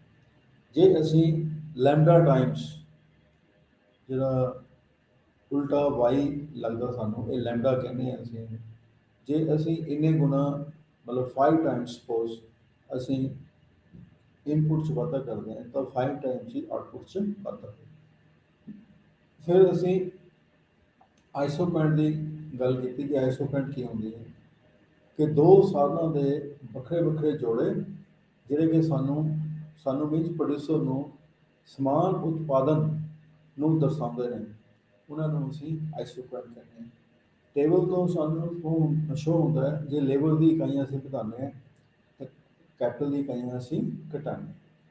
तो जिहड़े कंबीनेशनस ए बी अते सी डायग्राम दे विच अलग अलग ने लेबर के कैपिटल नूं शो कर रहे हैं, पर उत्पादन जिहड़ा है वो 100 यूनिट्स नूं शो कर रहे हैं। फिर आइसोकरेंट एक तो कन्वैक्स जिहड़ा कि असीं 8.1 च शो कर रहे हैं, इस शो होता है कि एक फैक्टर ਦੇ ਵਿੱਚ ਵਾਧਾ ਕਰਨ ਦੇ ਨਾਲ ਦੂਜੇ ਫੈਕਟਰ ਨੂੰ ਅਸੀਂ ਘਟਾਣਾ। ਜੇ ਫੈਕਟਰ ਜਿਹੜੇ ਨੇ ਪਰਫੈਕਟ ਸਬਸਟੀਟਿਊਟਸ ਹੋਣ, ਜਿਸ ਤਰ੍ਹਾਂ ਜੇ ਲੇਬਰ ਦੀ ਜਗ੍ਹਾ ਤੇ ਅਸੀਂ ਪੂਰਾ ਕੈਪੀਟਲ ਲਗਾ ਸਕੀਏ, ਕੈਪੀਟਲ ਦੀ ਜਗ੍ਹਾ ਤੇ ਅਸੀਂ ਲੇਬਰ ਲਗਾ ਸਕਦੇ ਹਾਂ, ਤਾਂ ਆਈਸੋਕੁਆਂਟ ਇੱਕ ਸਿੱਧੀ ਰੇਖਾ ਹੁੰਦੀ ਹੈ। ਅਤੇ ਜੇ ਫੈਕਟਰ ਜਿਹੜੇ ਨੇ ਕੰਪਲੀਮੈਂਟਰੀ ਹੋਣ ਇੱਕ ਦੂਜੇ ਦੇ ਅਤੇ ਇੱਕ ਸਥਿਰ ਅਨੁਪਾਤ ਦੇ ਵਿੱਚ ਅਸੀਂ ਉਹਨਾਂ ਨੂੰ ਯੂਜ਼ ਕਰ ਸਕਦੇ ਹੋਈਏ, ਫਿਕਸ ਪ੍ਰੋਪੋਰਸ਼ਨ ਯੂਜ਼ ਕਰ ਸਕਦੇ ਹੋਈਏ, ਤਾਂ ਆਈਸੋਕੁਆਂਟ ਜਿਹੜਾ ਉਹ ਐਲ ਸ਼ੇਪ ਹੈ। ਇਹ ਆਈਸੋਕੁਆਂਟ ਮੈਪ ਨੂੰ ਸ਼ੋ ਕਰਦਾ ਹੈ। ਜੇ ਸੈਟ ਆਫ ਆਈਸੋਕੁਆਂਟਸ ਨੂੰ ਅਸੀਂ ਆਈਸੋਕੁਆਂਟ ਮੈਪ ਕਹਿ ਰਹੇ ਹਾਂ। ਜਿੰਨਾ ਉੱਚਾ ਆਈਸੋਕੁਆਂਟ ਹੁੰਦਾ ਹੈ ਉਨਾ ਹੀ ਪ੍ਰੋਡਕਸ਼ਨ ਦਾ ਲੈਵਲ ਕੀ ਹੈ ਜ਼ਿਆਦਾ। फिर असी अजम्पशनस मंनिया सीगा कि दो फैक्टर्स ने, लैवल ऑफ टैक्नोलॉजी की है वो सेम होंदी है ਅਤੇ फैक्टर ऑफ प्रोडक्शन असी स्मॉल यूनिट्स ਦੇ ਵਿੱਚ यूज़ कर सकते हैं ਅਤੇ फैक्टर्स ਨੂੰ ਅਸੀਂ एफिशिएंटली यूज़ करते हैं। ये अजम्पशन है। प्रॉपर्टी ਦੇ ਵਿੱਚ ਅਸੀਂ ਇਹ ਕਿਹਾ ਸੀ ਪਹਿਲੀ प्रॉपर्टी ਦੇ ਵਿੱਚ ਕਿ आइसोकरेंट ਜਿਹੜਾ ਹੈ ਉਹ ਉੱਪਰ ਤੋਂ ਨੀਚੇ ਵੱਲ ਨੂੰ ਇਹਦੀ ਢਲਾਣ ਹੁੰਦੀ ਹੈ। ਢਲਾਣ ਇਹ ਸ਼ੋ ਕਰਦੀ ਹੈ ਕਿ ਇੱਕ ਫੈਕਟਰ 'ਚ ਵਾਧਾ ਕਰਨ ਦੇ ਨਾਲ ਦੂਜੇ ਫੈਕਟਰ ਦੇ ਵਿੱਚ ਕਮੀ ਹੁੰਦੀ ਹੈ। ਬੀ ਅਤੇ ਸੀ ਸਾਨੂੰ same level of production show ਕਰਦੇ ਹੈ, ਪਰ ਬੀ ਜ਼ਿਆਦਾ ਕੈਪੀਟਲ ਅਤੇ ਘੱਟ ਲੇਬਰ ਅਤੇ ਸੀ ਜ਼ਿਆਦਾ ਲੇਬਰ ਅਤੇ ਘੱਟ ਕੈਪੀਟਲ ਨੂੰ ਸ਼ੋ ਕਰਦਾ। ਜਿੰਨਾ ਉੱਚਾ ਆਈਸੋਕਰੰਟ ਹੋਏਗਾ ਉਨਾ ਹੀ ਪ੍ਰੋਡਕਸ਼ਨ ਦਾ ਲੈਵਲ ਕੀ ਹੋਏਗਾ ਜ਼ਿਆਦਾ ਹੋਏਗਾ। P2 ਤੇ ਪ੍ਰੋਡਕਸ਼ਨ ਦਾ ਲੈਵਲ ਜ਼ਿਆਦਾ ਹੈ ਤੇ P1 ਤੇ ਪ੍ਰੋਡਕਸ਼ਨ ਦਾ ਲੈਵਲ ਕੀ ਹੈ। ਦੋ ਆਈਸੋਕੁਆਂਟ ਇੱਕ ਦੂਜੇ ਨੂੰ ਨਾ ਕੱਟ ਕਰ ਸਕਦੇ ਨਾ ਟੱਚ ਕਰ ਸਕਦੇ। ਜੇ ਦੋਨੋਂ ਕੱਟ ਕਰਦੇ ਹਾਂ ਮੰਨ ਲਓ ਤਾਂ ਇਸ ਦੇ ਵਿੱਚ ਅਸੀਂ ਦੇਖ ਰਹੇ ਹਾਂ ਡਾਇਗਰਾਮ 'ਚ ਕਿ ਇਹ ਕੰਬੀਨੇਸ਼ਨ ਤੇ ਲੇਬਰ ਤੇ ਕੈਪੀਟਲ ਦੀਆਂ ਅਸੀਂ ਕੈਪੀਟਲ ਦੀਆਂ 30 ਇਕਾਈਆਂ, ਲੇਬਰ ਦੀਆਂ 40 ਇਕਾਈਆਂ ਯੂਜ਼ ਕਰਦੇ ਹਾਂ, ਪਰ ਇਹ ਕੰਬੀਨੇਸ਼ਨ ਜਿਹੜਾ ਹੈ ਪ੍ਰੋਡਕਸ਼ਨ ਦੇ ਡਿਫਰੈਂਟ ਲੈਵਲ ਨੂੰ ਸ਼ੋ ਕਰ ਰਿਹਾ ਹੈ 100 ਐਂਡ 200 ਯੂਨਿਟਸ, ਜਿਹੜਾ ਕਿ ਸੰਭਵ ਨਹੀਂ ਹੈ। ਤਾਂ ਇਸ ਕਰਕੇ ਇਹ ਦੋਨੋਂ ਕਰਵਸ ਇੱਕ ਦੂਜੇ ਨੂੰ ਕੱਟ ਨਹੀਂ ਕਰ ਸਕਦੇ। ਤਾਂ ਇਹ ਜਿਹੜਾ ਆਈਸੋਕੁਆਂਟ ਹੈ ਮੂਲ ਬਿੰਦੂ ਵੱਲ ਨੂੰ ਝੁਕਿਆ ਹੁੰਦਾ ਹੈ। ਝੁਕੇ ਹੋਏ ਦਾ ਮਤਲਬ ਕਿ margin rate of technical substitution ਜਿਹੜਾ ਹੈ ਉਹ ਘਟਦਾ। ਇਸ ਦਾ ਮਤਲਬ ਕਿ ਜੇ ਲੇਬਰ ਦੀ ਇੱਕ ਇਕਾਈ ਵਿੱਚ ਵਾਧਾ ਕਰਦੇ ਹਾਂ ਤਾਂ ਕੈਪੀਟਲ ਦੀਆਂ ਪ੍ਰੋਡਿਊਸਰ ਘੱਟ ਤੋਂ ਘੱਟ ਇਕਾਈਆਂ ਛੱਡਣ ਨੂੰ ਤਿਆਰ ਹੁੰਦੇ। ਤਾਂ ਇਹ ਪ੍ਰੋਪਰਟੀ ਸੀ। ਹੁਣ ਫਿਰ ਇਕਨੋਮਿਕ ਰੀਜ਼ਨ ਆਫ ਪ੍ਰੋਡਕਸ਼ਨ ਜਾਂ ਰਿਚ ਲਾਈਨਸ ਕੀ ਸ਼ੋ ਕਰਦੀਆਂ, ਜਿਹੜੀਆਂ ਅਪਵਰਡ ਸਲੋਪਿੰਗ ਜਿਹੜੇ ਪੁਆਇੰਟਸ ਨੇ ਆਈਸੋ ਪੁਆਇੰਟਸ ਦੇ, ਜੇ ਉਹਨਾਂ ਨੂੰ ਅਸੀਂ ਮਿਲਾਉਂਦੇ ਹਾਂ ਆਪਸ 'ਚ, ਤਾਂ ਉਹਨਾਂ ਨੂੰ ਮਿਲਾ ਕੇ ਜਿਹੜੀ ਕਰਵ ਬਣਦੀ ਹੈ ਉਹਨੂੰ ਅਸੀਂ ਰਿਜ ਲਾਈਨ ਕਹਿੰਦੇ ਹਾਂ। ਤਾਂ ਓ ਕੇ ਅਤੇ ਓ ਐਲ ਲੋਅਰ ਅਤੇ ਅਪਰ ਰਿਚ ਲਾਈਨਸ ਨੇ। ਤਾਂ ਓ ਕੇ ਅਤੇ ਓ ਐਲ ਦੇ ਵਿਚਕਾਰ ਜਿਹੜਾ ਏਰੀਆ ਹੈ ਉਸ ਨੂੰ ਅਸੀਂ ਇਕਨੋਮਿਕ ਰੀਜਨ ਕਹਿੰਦੇ ਹਾਂ। ਤਾਂ ਬੀ ਪੁਆਇੰਟ ਤੇ ਮਾਰਜਨਲ ਪ੍ਰੋਡਕਟਿਵ P3 ਆਈਸੋ ਪੁਆਇੰਟ ਦੇ ਉੱਤੇ ਜਿਹੜਾ ਬੀ ਪੁਆਇੰਟ ਹੈ ਓ ਐਲ ਲੋ ਰਿਜ ਲਾਈਨ ਤੇ ਜਿਹੜਾ ਬੀ ਪੁਆਇੰਟ ਹੈ, ਇੱਥੇ marginal productivity of labour zero ਹੈ ਅਤੇ ਏ ਪੁਆਇੰਟ ਤੇ ਮਾਰਜਨਲ ਪ੍ਰੋਡਕਟਿਵਿਟੀ ਆਫ ਕੈਪੀਟਲ ਕੀ ਹੈ, ਜ਼ੀਰੋ ਹੈ। ਤਾਂ ਜੇ ਅਸੀਂ ਬੀ ਤੋਂ ਸੱਜੇ ਪਾਸੇ ਅਤੇ ਏ ਤੋਂ ਉੱਪਰਲੇ ਪਾਸੇ ਜਾਂਦੇ ਹਾਂ, ਤਾਂ ਬੀ ਤੋਂ ਸੱਜੇ ਪਾਸੇ ਜਾਣ ਨਾਲ ਜਿਹੜੀ ਹੈ ਉਹ ਲੇਬਰ ਪ੍ਰੋਡਕਟਿਵਿਟੀ ਦਾ ਤੀਸਰੀ ਸਟੇਜ ਆ ਜਾਂਦੀ ਹੈ, ਅਤੇ ਏ ਤੋਂ ਉੱਪਰਲੇ ਪਾਸੇ ਜਾਣ ਦੇ ਨਾਲ ਕੈਪੀਟਲ ਦੀ ਜਿਹੜੀ ਪ੍ਰੋਡਕਟਿਵਿਟੀ ਹੈ ਉਹ ਤੀਸਰੀ ਸਟੇਜ ਆ ਜਾਂਦੀ ਹੈ। ਅਤੇ ਓ ਕੇ ਅਤੇ ਓ ਐਲ ਦੇ ਵਿਚਕਾਰ ਜਿਹੜਾ ਸਟੇਜ 2 ਹੈ, ਤਾਂ ਪ੍ਰੋਡਿਊਸਰ ਜਿਹੜਾ ਹੈ ਕੋਈ ਵੀ ਰੈਸ਼ਨਲ ਪ੍ਰੋਡਿਊਸਰ ਇਸ ਇਹਨਾਂ ਰਿਜ ਲਾਈਨ ਦੇ ਵਿਚਕਾਰ ਹੀ ਇਕਨੋਮਿਕ ਰੀਜਨ ਦੇ ਵਿੱਚ ਹੀ ਪ੍ਰੋਡਕਸ਼ਨ ਕਰਨਾ ਚਾਹੇਗਾ। ਤਾਂ ਫਿਰ ਅਸੀਂ ਆਈਸੋ ਕੋਸਟ ਲਾਈਨ ਦੀ ਗੱਲ ਕੀਤੀ ਹੈ। ਆਈਸੋ ਕੋਸਟ ਲਾਈਨ ਕੀ ਹੁੰਦੀ ਹੈ ਕਿ ਕੰਬੀਨੇਸ਼ਨ ਆਫ ਡਿਫਰੈਂਟ ਫੈਕਟਰਸ ਜਿੱਥੇ ਕੋਸਟ ਆਫ ਪ੍ਰੋਡਕਸ਼ਨ ਜਿਹੜੀ ਹੈ ਉਹ ਕੀ ਹੈ, ਸੇਮ ਹੈ। Cost of hiring the labour and capital that is the same। ਮਤਲਬ ਕੋਈ ਵੀ ਅਸੀਂ ਕੈਪੀਟਲ ਜ਼ਿਆਦਾ ਲੈ ਲਈਏ ਚਾਹੇ ਲੇਬਰ ਲੈ ਲਈਏ, ਪਰ ਕੋਸਟ ਜਿਹੜੀ ਆ ਉਹ ਸੇਮ ਹੋਵੇ। ਤਾਂ ਜਿੱਥੇ ਆਈਸੋ ਪੁਆਇੰਟ ਆਈਸੋ ਕੋਸਟ ਲਾਈਨ ਨੂੰ ਟੱਚ ਕਰੇਗੀ, ਉੱਥੇ ਉਤਪਾਦਨ ਕੀ ਹੈ, ਮੈਕਸਿਮਮ ਹੋਏਗਾ। ਇਸ ਬਿੰਦੂ ਜਿਹੜਾ ਹੈ ਉਹ ਮੈਕਸਿਮਮ ਆਉਟਪੁੱਟ ਜਾਂ ਵੱਧ ਤੋਂ ਵੱਧ ਉਤਪਾਦਨ ਨੂੰ ਸ਼ੋ ਕਰ ਰਿਹਾ ਹੈ। ਉਹ ਕਦੋਂ ਸ਼ੋ ਕਰ ਰਿਹਾ, ਜਿੱਥੇ P2 ਜਿਹੜਾ ਆਈਸੋ ਪੁਆਇੰਟ ਹੈ ਉਹ ਆਈਸੋ ਕੋਸਟ ਲਾਈਨ ਨੂੰ ਕੀ ਕਰ ਰਿਹਾ, ਟੱਚ ਕਰ ਰਿਹਾ। ਬੇਸ਼ੱਕ ਟੀ ਅਤੇ ਆਰ ਤੇ ਵੀ ਲਾਗਤ ਜਿਹੜੀ ਹੈ ਸੇਮ ਹੈ, ਪਰੰਤੂ ਟੀ ਅਤੇ ਆਰ ਤੇ ਪ੍ਰੋਡਕਸ਼ਨ ਦਾ ਲੈਵਲ ਕੀ ਹੈ, ਘੱਟ ਹੈ, ਕਿਉਂਕਿ ਇਹ ਲੋਅਰ ਆਈਸੋ ਪੁਆਇੰਟ ਤੇ ਪਾਏ ਜਾਂਦੇ ਨੇ ਅਤੇ ਐਸ ਹਾਇਰ ਆਈਸੋ ਪੁਆਇੰਟ ਤੇ ਪਾਇਆ ਜਾਂਦਾ, ਜਦੋਂ ਕਿ cost of hiring the labour and capital that is the same. ਤਾਂ ਇਸ ਕਰਕੇ ਇਸ ਬਿੰਦੂ ਇੱਕ ਇਕੁਇਲੀਬ੍ਰੀਅਮ ਪ੍ਰੋਡਿਊਸਰ ਦਾ ਇਕੁਇਲੀਬ੍ਰੀਅਮ ਪੁਆਇੰਟ ਨੂੰ ਸ਼ੋ ਕਰਦਾ। ਇਸੇ ਤਰ੍ਹਾਂ ਇਹ ਬਿੰਦੂ ਤੇ ਜੇ ਅਸੀਂ ਪ੍ਰੋਡਕਸ਼ਨ ਕਰਦੇ ਹਾਂ ਤਾਂ ਕੋਸਟ ਆਫ ਪ੍ਰੋਡਕਸ਼ਨ ਕੀ ਹੈ, ਮਿਨੀਮਮ ਹੁੰਦੀ ਹੈ, ਕਿਉਂਕਿ ਐਫ ਅਤੇ ਜੀ ਤੇ ਵੀ ਪ੍ਰੋਡਕਸ਼ਨ ਸੇਮ ਹੈ, ਪਰੰਤੂ ਐਫ ਅਤੇ ਜੀ ਤੇ ਜਿਹੜਾ ਕੋਸਟ ਆਫ ਪ੍ਰੋਡਕਸ਼ਨ ਹੈ ਜਾਂ cost of hiring the labour ਹੈ ਉਹ ਕੀ ਹੈ, ਜ਼ਿਆਦਾ। ਈ ਤੇ ਜਿਹੜੀ ਕੋਸਟ ਹੈ ਉਹ ਕੀ ਹੈ, ਮਿਨੀਮਮ ਹੈ, ਕਿਉਂਕਿ ਇਹ ਬਿੰਦੂ ਲੋਅਰ ਆਈਸੋ ਕੋਸਟ ਲਾਈਨ ਤੇ ਪਾਇਆ ਜਾਂਦਾ। ਫਿਰ ਅਸੀਂ ਐਕਸਪੈਂਸ਼ਨ ਪਾਥ ਦੀ ਗੱਲ ਕੀਤੀ ਹੈ। ਜਿਹੜੇ ਪ੍ਰੋਡਿਊਸਰ ਦੇ ਇਕੁਇਲੀਬ੍ਰੀਅਮ ਪੁਆਇੰਟਸ ਨੇ, ਜੇ ਉਹਨਾਂ ਨੂੰ ਅਸੀਂ ਆਪਸ 'ਚ ਮਿਲਾ ਦਿੰਦੇ ਹਾਂ, ਤਾਂ ਜਿਸ ਤਰ੍ਹਾਂ ਏ ਬੀ ਅਤੇ ਸੀ ਇਹਨਾਂ ਨੂੰ ਆਪਸ 'ਚ ਮਿਲਾਉਂਦੇ ਹਾਂ, ਇਹਨੂੰ ਅਸੀਂ ਐਕਸਪੈਂਸ਼ਨ ਪਾਥ ਕਹਿੰਦੇ ਹਾਂ। ਇਹ ਐਕਸਪੈਂਸ਼ਨ ਪਾਥ ਜਿਹੜਾ ਹੈ ਨੋਨ ਲੀਨੀਅਰ ਵੀ ਹੋ ਸਕਦਾ, ਇਹ ਐਕਸਪੈਂਸ਼ਨ ਪਾਥ ਲੀਨੀਅਰ ਵੀ ਹੋ ਸਕਦਾ। ਤਾਂ ਇਹ ਲੌਂਗ ਰਨ ਐਕਸਪੈਂਸ਼ਨ ਪਾਥ ਹੈ। ਕੋਈ ਵੀ ਪ੍ਰੋਡਿਊਸਰ ਜਿਹੜਾ ਹੈ ਇਸ ਐਕਸਪੈਂਸ਼ਨ ਪਾਥ ਤੇ ਹੀ ਲੌਂਗ ਰਨ 'ਚ ਪ੍ਰੋਡਕਸ਼ਨ ਕਰਨਾ ਚਾਹੇਗਾ, ਕਿਉਂਕਿ ਇਸ ਤਰ੍ਹਾਂ ਕਰਨ ਨਾਲ ਉਸ ਨੂੰ ਪ੍ਰੋਫਿਟ ਕੀ ਹੈ, ਮੈਕਸਿਮਮ ਹੈ। ਲੇਕਿਨ ਸ਼ਾਰਟ ਰਨ 'ਚ ਕਿਉਂਕਿ ਅਸੀਂ ਸਾਰੇ ਫੈਕਟਰ ਜੇ ਅਸੀਂ ਉਤਪਾਦਨ ਨੂੰ ਵਧਾਉਣਾ ਚਾਹੁੰਦੇ ਹਾਂ, ਅਸੀਂ ਮੀਨਸ ਪ੍ਰੋਡਿਊਸਰ ਜੇ ਉਤਪਾਦਨ ਨੂੰ ਵਧਾਉਣਾ ਚਾਹੁੰਦਾ ਤਾਂ ਈ ਤੋਂ ਐਫ ਤੋਂ ਜੀ, ਤਾਂ ਉਸ ਨੂੰ ਪ੍ਰੋਫਿਟ ਕੀ ਹੈ, ਮੈਕਸਿਮਮ ਨਹੀਂ ਮਿਲੇਗਾ। ਜਾਂ ਕਿਉਂਕਿ ਉਸ ਦੇ ਵਿੱਚ ਕੈਪੀਟਲ ਜਿਹੜੀ ਹੈ ਕੌਨਸਟੈਂਟ ਹੈ, ਉਹ ਉਤਪਾਦਨ ਨੂੰ ਵਧਾਉਣ ਦੇ ਲਈ ਸਿਰਫ ਲੇਬਰ ਦੇ ਵਿੱਚ ਵਾਧਾ ਕਰ ਸਕਦਾ ਸ਼ਾਰਟ ਰਨ ਦੇ ਵਿੱਚ। ਠੀਕ ਹੈ ਜੀ। ਤਾਂ ਅੱਜ ਅਸੀਂ ਸਿਰਫ ਇੰਨਾ ਵੀ ਕਰਨਾ ਸੀਗਾ। Thank you.